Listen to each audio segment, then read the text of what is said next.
Police को control करने के लिए भी काफी ज्यादा चैलेंजेस का सामना यहां पर करना पड़ रहा है। बहराइच कांड से जुड़ा ये बड़ा अपडेट आप जानिए। हिंसा के आरोपी और साथ ही साथ रामगोपाल मिश्रा की मौत के भी आरोपी, हत्या के आरोपी कह सकते हैं आप, क्योंकि गोली मारी गई है। यहाँ सरफराज और तालिब दोनों को पकड़ा गया है और दोनों ही आरोपियों को भी गोली लगी है। हालांकि गोली शरीर के कौन से हिस्से में लगी ये अभी साफ नहीं हो पाया है। नेपाल भागने की फिराक में थे, ये जानते थे कि पुलिस कंट्रोल करते हुए पहुंचेगी, पुलिस ढूंढते हुए निकलेगी और ढूंढते हुए हो सकता है कि आरोपियों को ये अंदेशा हो गया हो कि बहुत जल्द नेपाल अब नहीं भागे तो यहाँ पकड़े जाएंगे, धरे जाएंगे, और इसीलिए नेपाल भागने की फिराक में थे। लेकिन पुलिस ने पकड़ लिया और गोली भी सरफराज और तालिब नाम के इन आरोपियों को लगी है।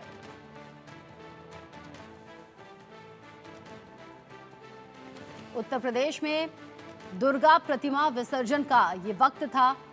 नवरात्र खत्म हुए थे, उसके बाद में ही दुर्गा मूर्ति विसर्जन का वक्त था और उसी दौरान हिंदू मुस्लिम दोनों ही समुदायों के बीच में डीजे बजाने को लेकर विसर्जन के लिए जो पूरी यात्रा जा रही थी उसको लेकर दोनों समुदाय के लोग आपस में भिड़ गए और भिड़ने के बाद फिर नौबत ऐसी आ गई कि गोलियां भी चली, लाठी डंडे भी चले और पथराव भी हुआ।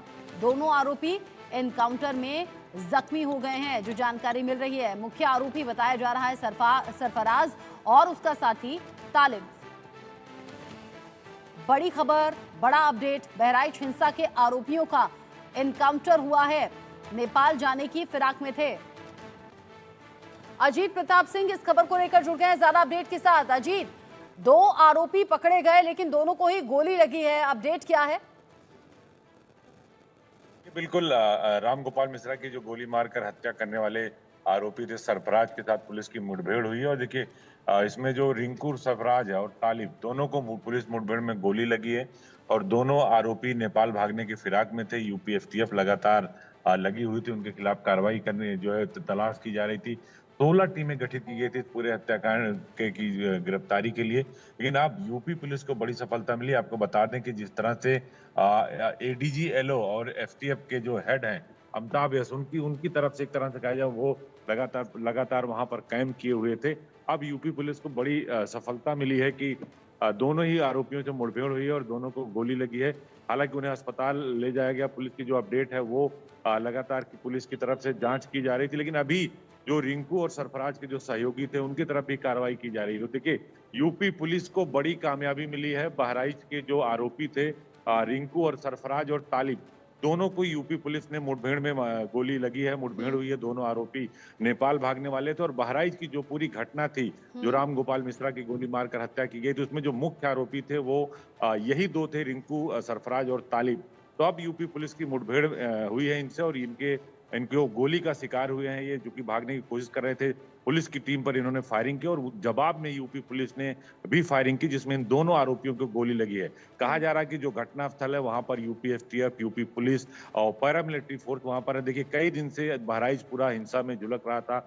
इंटरनेट की सेवाएं जो बंद थी वहां इंटरनेट सेवा आज बहाल हुई है और अब यूपी पुलिस को बड़ी सफलता मिली है कि रामगोपाल मिश्रा यानी बहराइच हिंसा कांड के जो मुख्य आरोपी थे सरफराज और तालिब, दोनों पुलिस मुठभेड़ में घायल हुए हैं।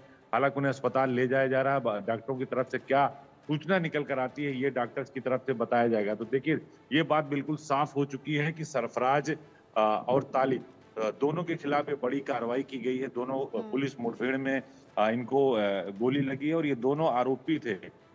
जिस तरह रामगोपाल मिश्रा की निर्मम तरीके से हत्या की गई थी, निर्दयता पूर्वक हत्या की गई थी और बहुत सारे वार किए गए थे उनके ऊपर, अब यूपी पुलिस लगातार तलाश रही थी। इनकी रिश्तेदारी नेपाल में थी। एडीजी एलओ और एडीजी एसटीएफ अमिताभ यश लगातार वहां पर कैंप किए हुए थे। अब जाकर यूपी पुलिस ने इन दोनों मुख्य आरोपियों को धर दबोचा था। ये भागने की फिराक में थे। पुलिस टीम पर इन्होंने हमला किया, जिसके जवाब में यूपी पुलिस ने भी गोलियां चलाई हैं, जिसके बाद ये दोनों ही आरोपी घायल हो गए हैं।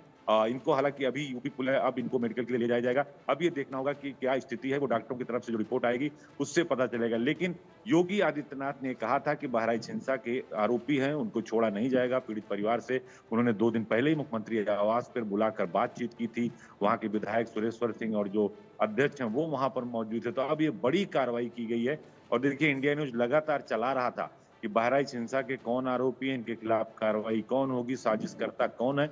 और ये पता चल गया था कि रिंकू उर्फ सरफराज और तालिब यही इस पूरी घटना के मुख्य आरोपी थे और इनके खिलाफ बड़ी कार्रवाई की तैयारी चल रही थी। इनके लिए नेपाल में दबिश दी जा रही। देखिए, देश के बाहर का मामला था, लिहाजा जो टेक्निकल दिक्कतें थे उसको एक तरह से कहा जाए सॉल्व करने की कोशिश की गई थी और अब उनकी तरफ से कार्रवाई की गई है। यूपी पुलिस लगातार अब तक 52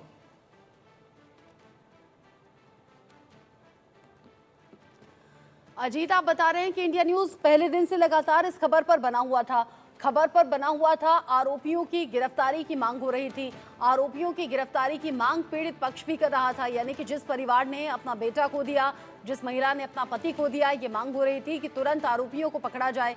पुलिस की टीम भी अलग अलग दिशाओं में आगे बढ़ी। आरोपियों की तलाश के लिए अलग अलग जगह दबिश डाली गई और अभी ताजा अपडेट ये कि सरफराज और तालिब को गोली लगी, पकड़े गए। बहराइच हिंसा में एडीजी अमिताभ यश का बड़ा बयान भी सामने आया है। एनकाउंटर के बाद 5 आरोपी गिरफ्तार हो गए, ये एडीजी की तरफ से कहा गया। साथ ही वो बता रहे हैं कि एनकाउंटर में 2 आरोपियों को गोली भी लगी है। नेपाल भागने की फिराक में थे ये दोनों आरोपी। 2 आरोपी मतलब सरफराज और तालिब का जिक्र यहाँ एडीजी की तरफ से किया गया है और बताया गया है कि 2 आरोपियों को गोली लगी है क्योंकि वो नेपाल भागने की फिराक में थे। पुलिस ने रोका तो पुलिस पर गोली चला दी। अमिताभ यश का ये बड़ा बयान बहराइच हिंसा को लेकर सामने आया है और बताया गया है कि कैसे आरोपियों की धरपकड़ अब जारी है।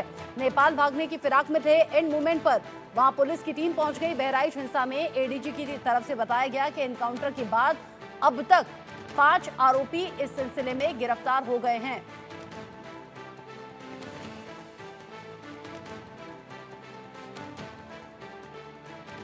अजीत प्रताप सिंह लगातार जुड़े हुए हैं। अजीत, एडीजी बता रहे हैं कि 5 गिरफ्तारी अब तक हो गई हैं, इन 2 को मिलाकर कुल मिलाकर 5।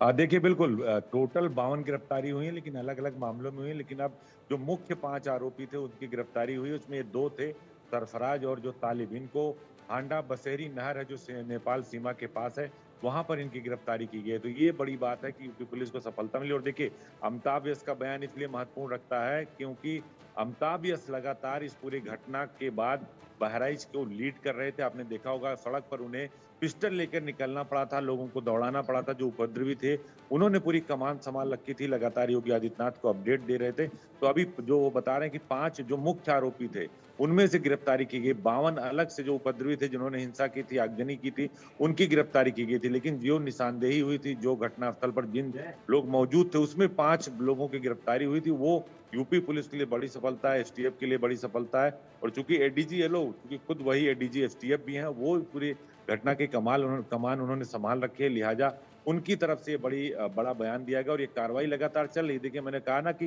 ये नेपाल भागने वाले थे। नेपाल में इनकी जो तालिब है, इनकी रिश्तेदारी है, एक की ससुराल है, एक की बहन की शादी हुई थी। तो उस एंगल से भी लगातार कार्रवाई की जा रही थी और दबिश दी जा रही थी कि आखिर कहाँ पर आरोपी हैं, कहाँ भाग सकते हैं, और उसी जगह पे इनकी गिरफ्तारी भी हुई। तो आप इस बात से अंदाजा लगाइए कि लगातार जो यूपी पुलिस है वो लगातार छापेमारी कर रही थी कि आखिर ये आरोपी भागने ना पाए नेपाल।